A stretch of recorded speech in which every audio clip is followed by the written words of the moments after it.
I'm Branwell Johnson. I'm Director of Content for Propeller. We do PR, content and events for media and tech, and it gives me great pleasure to have yet another session of Wallflowers at the Orgy at Adweek Europe. It's a format we've trotted out here twice before, where we put business journalists on stage and ask them questions about the editorial decisions they make and how they can work with the people that are pitching in profiles and business stories and what advice they might have.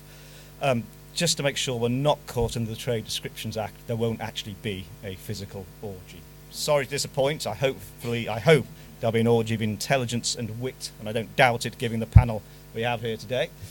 But if you want to know why it's called Wallflowers at the Orgy this session, it's because it's a quote from the US journalist and essayist Nora Ephron, who wrote, "Working as a journalist is exactly like being the wallflower at the orgy.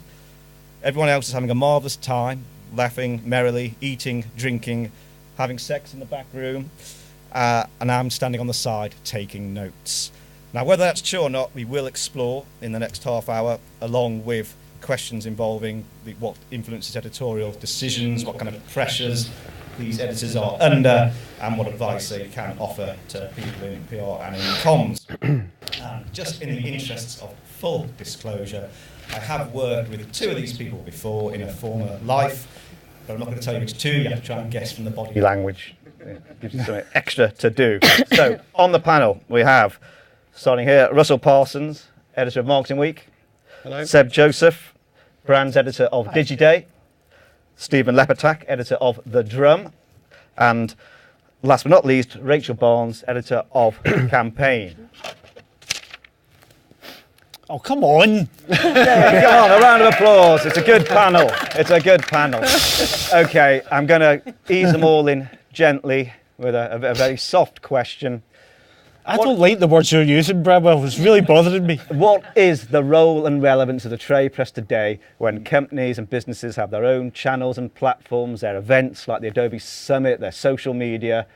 What is the role and remit of the trade press and its relevance? And I'll take it from the end and work my way up. Rachel. Well, I'm sure everyone's got different opinions on this, but arguably it's probably more relevant than ever to have a trade press, actually.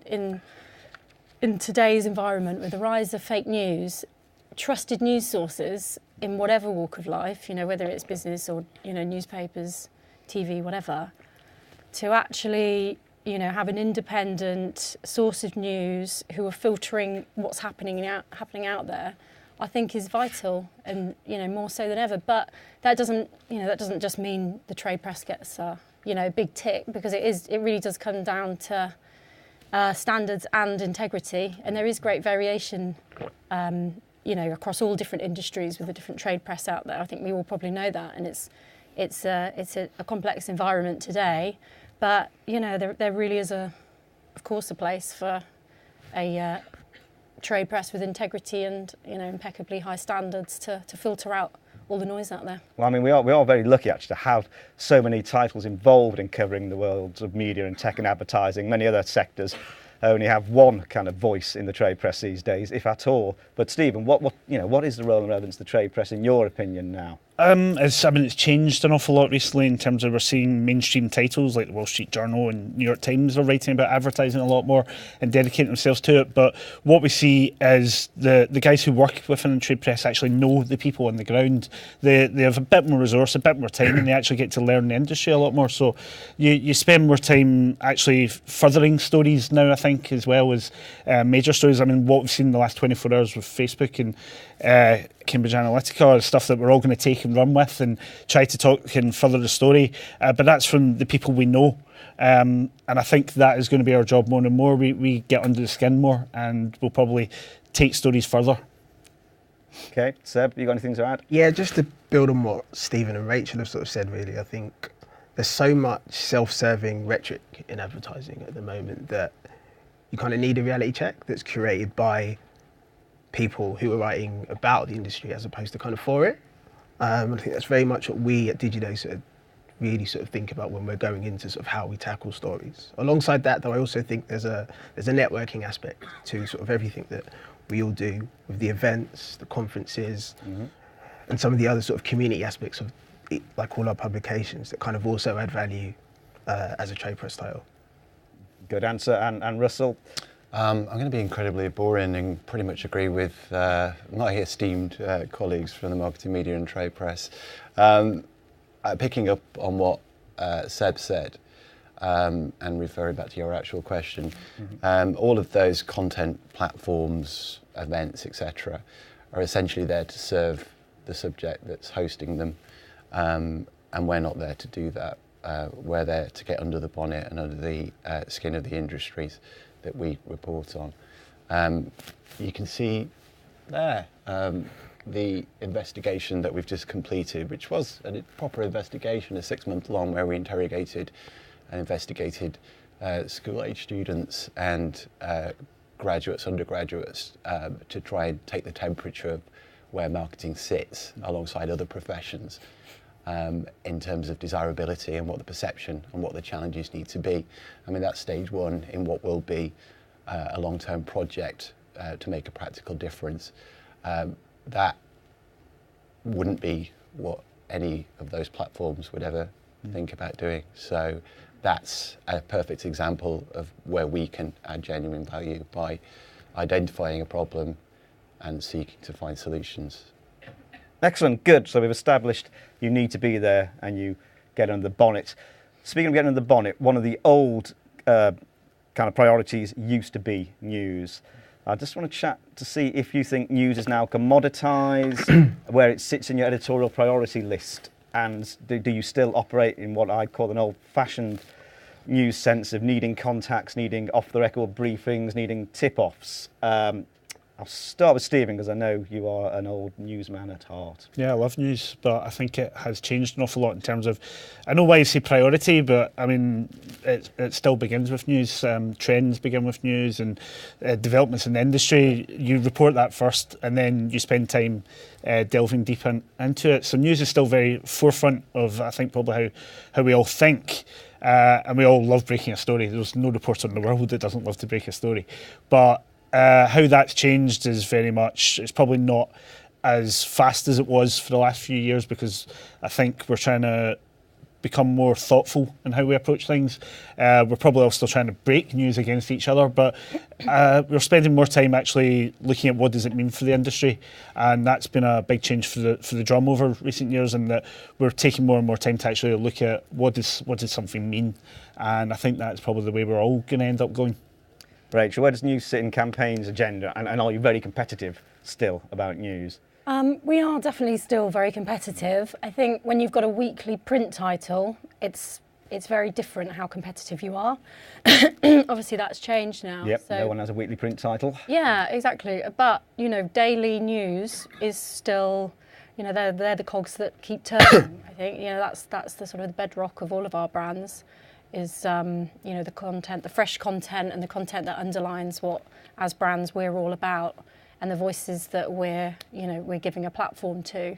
They're all vital. But I totally agree with Stephen. And you know, my prior life as editor of marketing, that was absolutely the focus for us. Actually, you know, way back, sort of, I guess 4 or 5 years ago, was telling, if we were writing news stories, it was always about context and adding value, something we called News Plus. So you would always look for sort of the analytical edge, you know, on a story, because, like you say, it has become commoditized, and you know, there's 4 of us up here, and there's more out there who, if we break a big story, it's picked up by, you know, any one of us straight away. So we've got to find our unique voice. But you know, news is where it starts, as Stephen says. Totally agree with that. And even if we move to more analytical stories, you know, we still an 800-word piece can still be breaking news. Yeah. Okay, Russell, do you still invest resources at Marketing Week in news gathering and kind of news intelligence? Yeah. I'm going to contradict myself in about 3 or 4 different ways now, but I mean, I miss the days, I really do, of when marketing came out on a Tuesday morning and I, as news editor, had to either change my page leads or go back to a story or change it. But we used to end up talking, well, from my point of view anyway, we weren't perhaps keeping the end user, in the case of marketing and Marketing Week, client marketers, at the forefront of what we did, because we were kind of competing as journalists do with each other a lot of the time, or I certainly was in many ways. So news is great, and if we are serving the end user, client marketers in our case, by offering intelligence, inspiration, analysis, then I'm pretty neutral about how that comes together. But the reality is, and here's the contradiction, that tends for us anyway to lead more to feature analysis in whatever platform that comes to life. So there's an answer in there somewhere.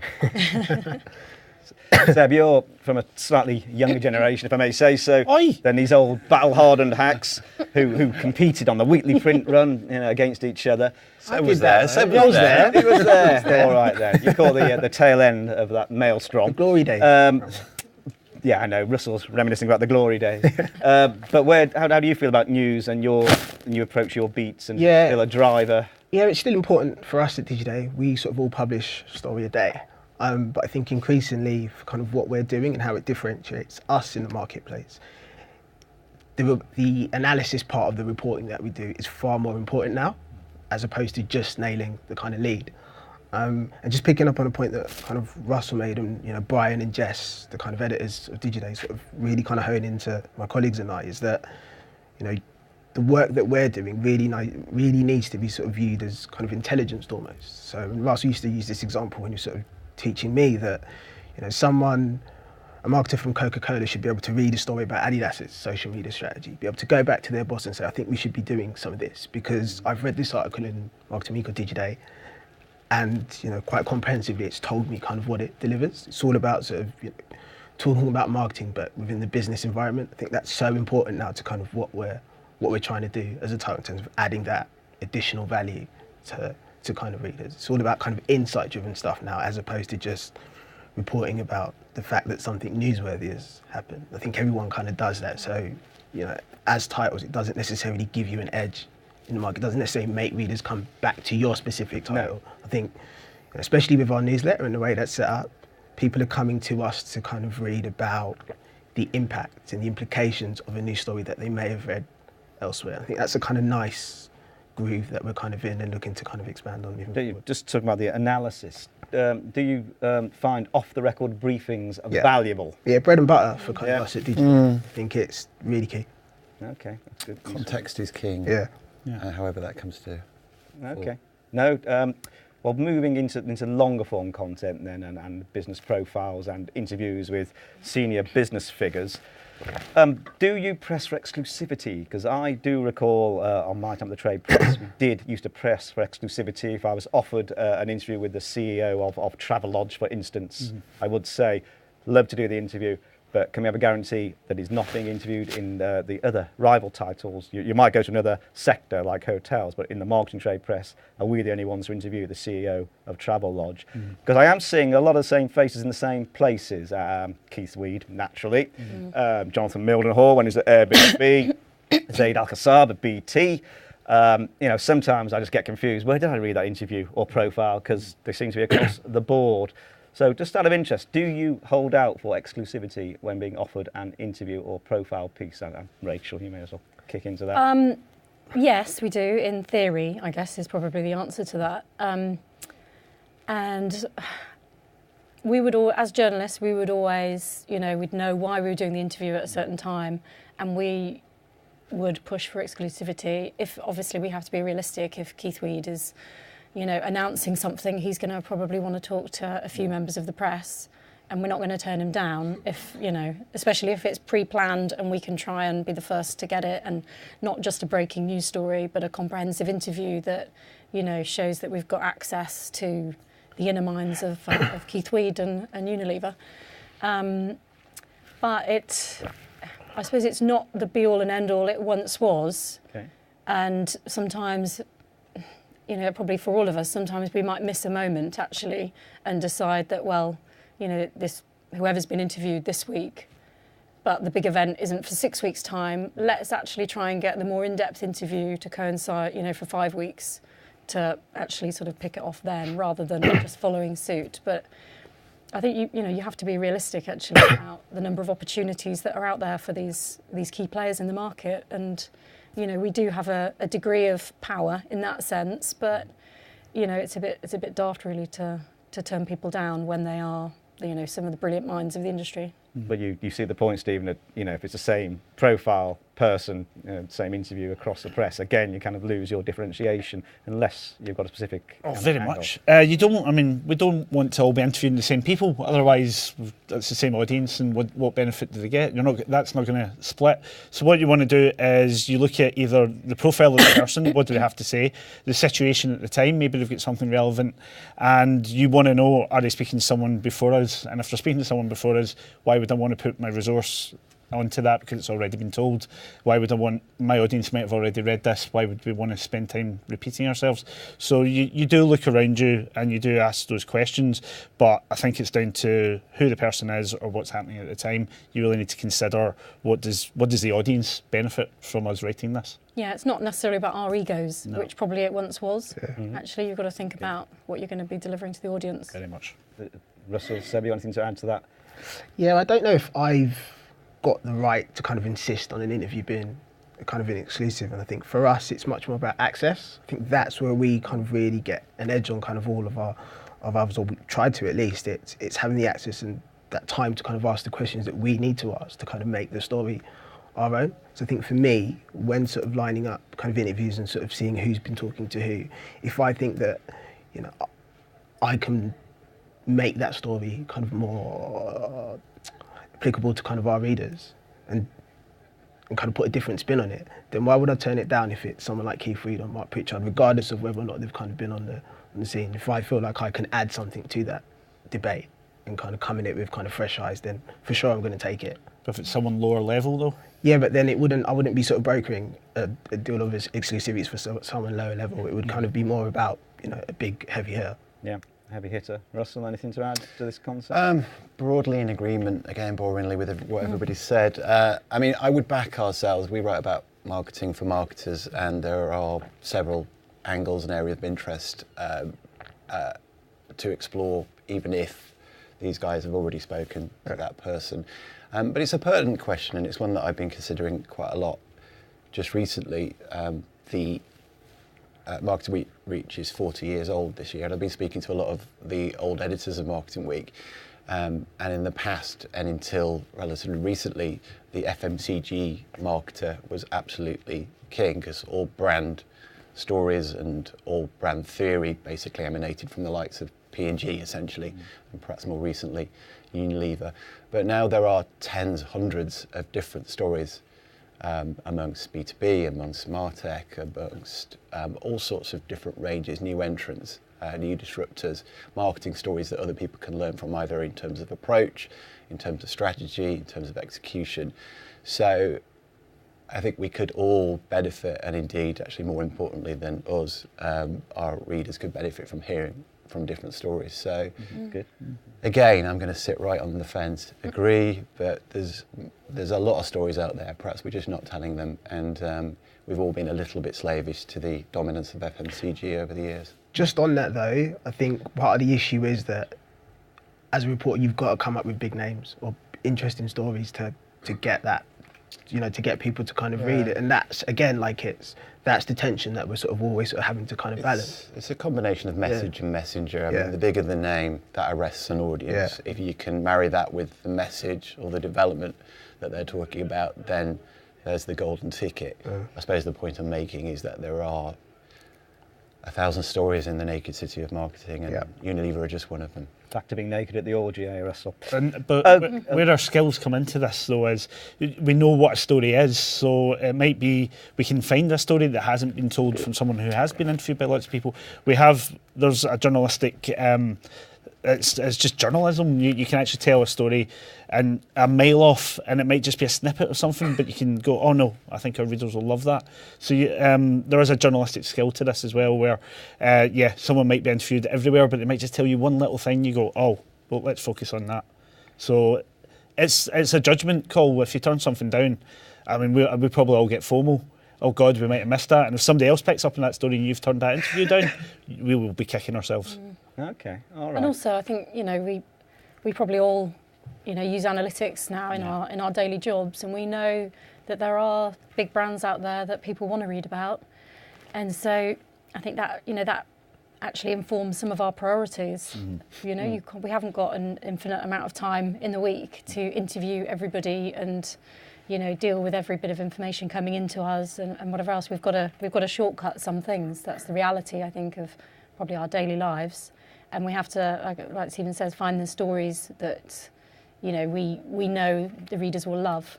Well, you might, let's talk about what makes a good business story now, and you've probably got different lenses given on your magazine's particular approaches, but what does, in essence, make an interesting business story that you'd pay attention to if it was being pitched to you? Seb? It's a really tricky question. Again, it comes back to the kind of analysis. I don't just want to know that something has kind of happened. I kind of want to know initially why, and then I want to know kind of how.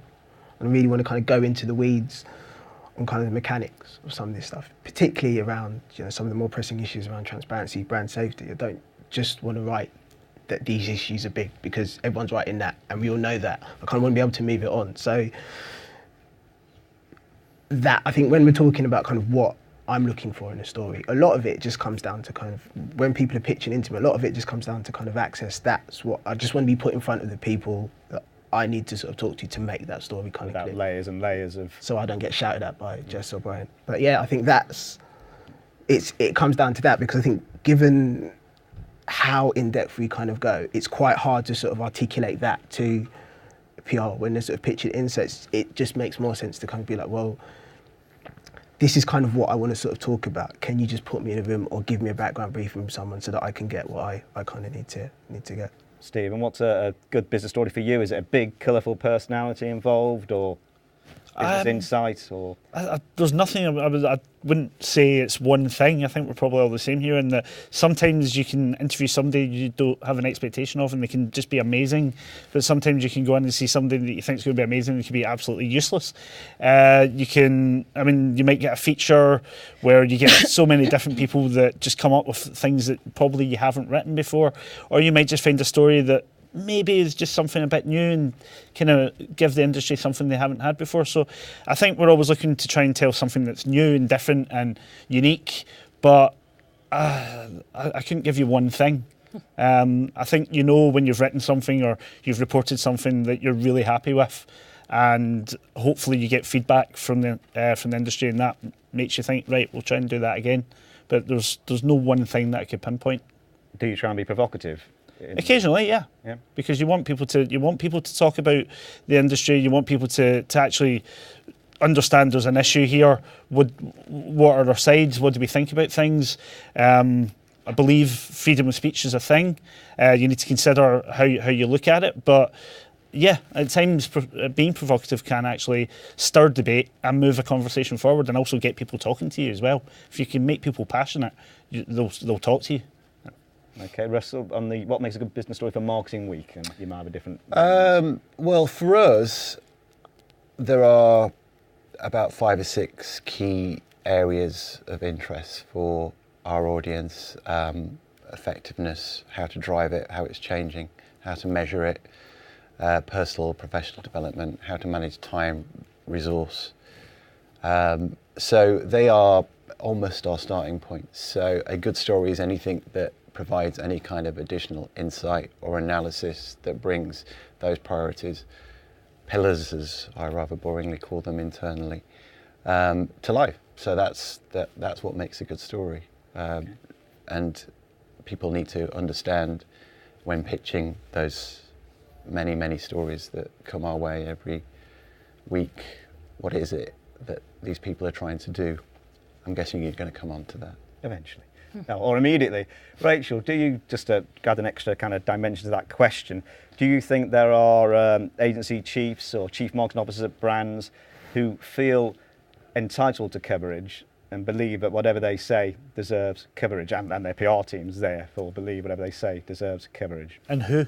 But do you know what? I don't think there is I don't really experience that particularly, because I think when you are an agency chief or you're a global CMO or whatever, usually if you want to be saying something, there is a story to be written about it, not necessarily following the PR line they may want, but I think as journalists, you know, we would be part of those conversations. I think probably flipping that question around, it's the entitlement for us not to write certain things probably is what I do feel sometimes. But if they try and shut a story down, for example, which I'm not going to name any names, definitely. No, but that's where the entitlement, I think, comes in. If we're taking a certain line or we're breaking news, whatever it may be, you know, that's when you get the chiefs on the phone and they feel they have the authority to, you know, shut a story down. And, you know, really that is, I guess, where our power, in inverted commas, comes in, because we decide what makes a story and how long it's a story for. Well, you've now opened the can of worms about what kind of pressures you might come under as editors, and indeed whether you do get requested to pull stories either by your own internal commercial teams who may see, you know, a problem if there's any kind of criticism of an advertiser. Seb, have you come under pressure in your job at any, not just Digiday, at any other publication you may have worked for? Yes, at former Not from me. publication. Yeah, at former publication it's happened. Went to a event, ran a story off the back of what someone said at that event. A couple of hours later, the phone rang. Agency chief kicked off because the client there didn't know there was press there, even though it was kind of articulated right at the start of the event, and insisted that we take the story down, even though there was nothing factually incorrect about it. Pushback, obviously, but because there was a commercial agreement in place with the agency boss that had made the call, someone above me and sort of above my pay grade made the call that we should pull the story, even though it had gone out to a newsletter and there was nothing factually incorrect about it, tweak it, because then that agency would kind of owe us something in the future. There's the extra sting. Yeah. So it's a quid pro quo if you Exactly. did that. How did you feel about that when it happened? Yeah, you feel angry, right? Like, you know, you don't want to be, you know, you pride yourself on sort of writing stories. Again, like I said before, about the industry. You don't, you know, you're not, you know, the industry sort of marketing tool. And when you do get those kinds of conflicts of interest, they do make you sort of take a step back and think about, you know, where you're going, the title that you're at, and how you can kind of progress moving forward. Because I think fundamentally, if you know that your stories can get compromised by that, and that story is going out with kind of your byline attached to it, then it does make you kind of second guess things. Stephen, do you think you're in a position of strength to be able to resist such calls from the commercial, or are you, as editors, and it applies to all of you now, are you more closely tied up with commercial imperatives than you might have been in your position 10 years ago? Certainly hear a lot more about it, but I mean, even this week, somebody's had a word with me and they've just been told where to go. Excellent. But also we've had a piece of branded content that I pulled as well, so I'm of the authority that I can make that decision. Can you explain a bit about the branded content, because that is a whole interesting and growing area, without naming names specifically, but just explain the situation a little then. It was just a piece that someone had published, even though I'd had a look at it, questioned it and told them not to. They went ahead and put it live, and I pulled it straight away. Just miscommunication more than anything else. But then that just became a conversation with the person who wrote it to explain what the issue was with the piece. But that was just miscommunication more than anything else. Okay, it wasn't because you felt the branded content was weak in any sense. It needed work. It needed, it was fair okay, enough. but it needed work. Okay. So it needed improvement. Rachel, Russell, anything to say about pressures you may come under? I'm happy And to how say you react actually to them? that we don't face any pressure actually, and a little while ago we did have an advertiser in the magazine, some time ago this was, and we had a feature, some pre-publishing, a feature that quite heavily talked about that advertiser in a negative way. It wasn't just about that advertiser, and we discovered the issue before we published, actually, thankfully, but there was no pressure whatsoever on us pulling the article. The ads were just removed and, you know, featured in an issue a few months down the line. And it was very clear from our commercial team that, you know, that there was a line there, and they would never put any pressure on us to to cross that. So it's still a line. Still a line, Russell? I would actually mirror what Rachel says in terms of what happens at Marketing Week. Nobody's ever asked me to pull anything. I suppose the difference between being an editor and a news editor is that you sit somewhere between commercial marketing and editorial, so you have to be attuned to what the sensitivities might be. And I've been in situations where we've written things, our contributors have written some pretty damning things about people that I knew would raise eyebrows.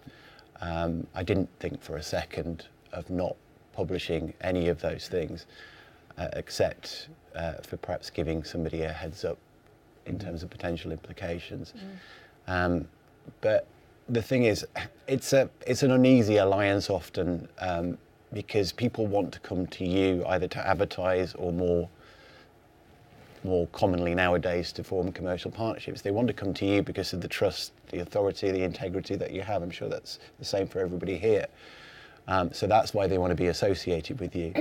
And so they have to take the rough with the smooth. There are some big players out there who are of immense editorial interest, but also have a deep involvement in marketing services. So there is inherent conflict all of the time.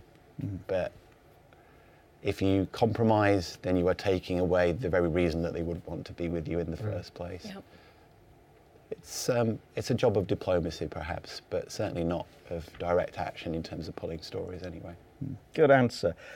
Let's talk a bit about the Wallflowers at the Orgy statements that we opened with earlier, which suggests, you're kind of ringside and not involved. Do you feel you are apart from the industry commentating, or a part of the industry celebrating?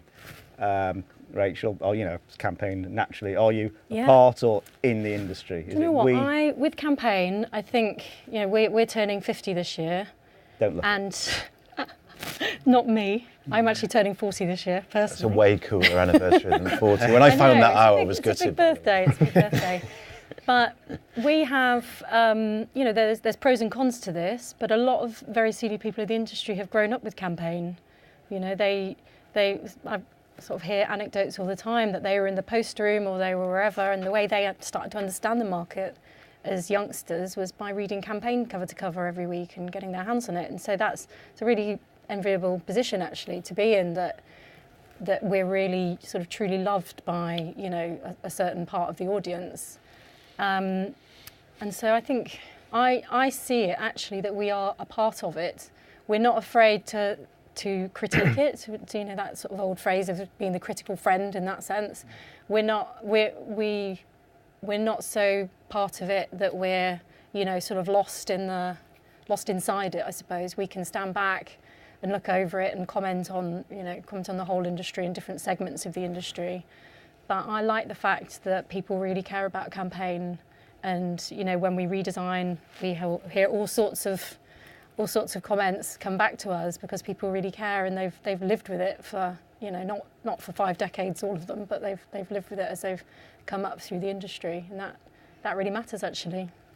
Stephen, do you maintain an objective distance, or are you in the industry at every event as part of the industry? No, I'm a journalist. I'm here to look at what's going on and try and find the stories within it, but I'm never going to be a marketer. I'm never going to be an advertiser.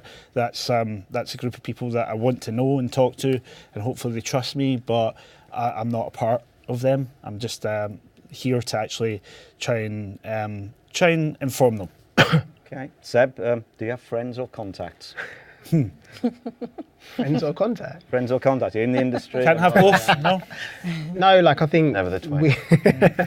No, I think at Digiday we sort of very much see ourselves as kind of being apart from the industry. Brian, our editor-in-chief, always talks about us as kind of being business reporters as opposed to advertising reporters, and I think that sort of subtle sort of difference really does kind of shape how we sort of come at stories. And just picking up on some of the things that Russ mentioned a few minutes back, it always comes back to the kind of efficacy of kind of marketing and advertising kind of in the round. And I think you can only really sort of interrogate stories and people to that kind of end, when you're sort of thinking, when you sort of got that objective distance, and when you're not sort of, you know, there aren't sort of vested interests at play, you're not sort of feeling like you have to frame a story in a positive light all the time, because sometimes you just can't do that. And I think if you're sort of looking at it with that kind of distance, and you are able to kind of approach a story in a way where you can kind of interrogate it and kind of go into the weeds with some of these things from an objective sort of lens, and I think that kind of really adds the value for what we're trying to do. I know it's not for kind of everyone, and sort of, you know, everyone's got their sort of their viewpoints on it. But I think for us, especially sort of as a challenger brand in kind of Europe, that's where we get kind of our traction, you know, sort of coming with stories that are a little bit punchy, a little bit more controversial, because we do have that freedom to kind of ask the questions that not everyone else is gonna ask. Yeah, we're not here to be cheerleaders. We're here to paint the No, but industry I in a think, positive light. yeah, but I think we owe it to everyone to be constructive, and I don't ever want to kind of lose sight of that. We should always be talking about these issues in a constructive sort of manner. But you know, I don't, you know, Brian doesn't sort of want us sort of just championing sort of the industry for the sake of it. I don't think that's it. You sort of always need to be sort of getting to the kind of root of what these problems are and talking about it in a very pragmatic sort of. I think you do need both, though. And I think, you know, certainly if I consider us to be part of the industry, I still think that, you know, all our reporting is objective. But actually, as the trade press, I think it is important that we do champion what's good about the industry, and we do celebrate what's great, to, you know, kind of not artificially, but to, you know, I guess, sort of help lift the industry. You know, times have been pretty tough in recent years, and if all we reported was doom and gloom, you know, then that's We'd sort all of be not, out of business as well. Yeah, exactly. And so, you know, we need to get to the sort of the celebratory stories as well. I don't think it's about fear-mongering. From rose-tinted glasses to... It's finding that equilibrium, right? I don't think it's about just fear-mongering completely, but I do, you know, I think there is you do need to sort of come at this thing being very pragmatic about kind of how you sort of tackle stories. I mean, there is another example of how I want my cake and I want to eat it as well. I mean, there is moments where you constructively can celebrate. People can learn a lot from how things go well. Case studies that have demonstrated a huge spiking return on investment, whatever that return and objective was in the first place. And obviously through our awards, and I'm assuming everybody here has their own awards, that is there to celebrate best practice and celebrate achievement, and that all comes under the Marketing Week brand.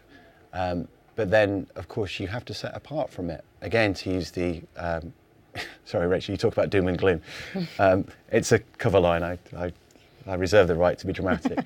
But that's, you know, obviously a lot of industry events that you go to are talking about marketing being within a golden age and being the best job, and, you know, the best time to be a marketer, etc. And actually the irony is often that is true, but that message isn't getting out to the next generation of marketing leaders. So there is a job to be done, and that's a perfect example of what we did there, which is us setting ourselves apart and reporting back what the problems are. So yes, be part of it, celebrate it, but also stand apart from it where necessary. A marvellous contortion. All right, let's see if we can give some help to PR people in the room and comms managers who are looking to send their stories to you or talk to you about potential coverage. What advice do you have for anyone pitching a story to you in the best way to approach you and to shape it, or your team, if not you individually? And I'll start at this end with you, Russell. What's your advice to PR people approaching the Marketing Week team, and how should they shape those stories? I mean, know your title. Know its priorities, know its audience. I mean, it should be teaching you to suck eggs, but I used to get really cross. Seb will attest to this when I was news editor, about painful pitches from PRs that didn't have any contextual relevance, or indeed would confuse us with campaign or marketing or drum or Digiday or whatever. Now I'm an editor, I've got less time to be annoyed by, well, actually I've got loads of time to be annoyed, just not about that anymore.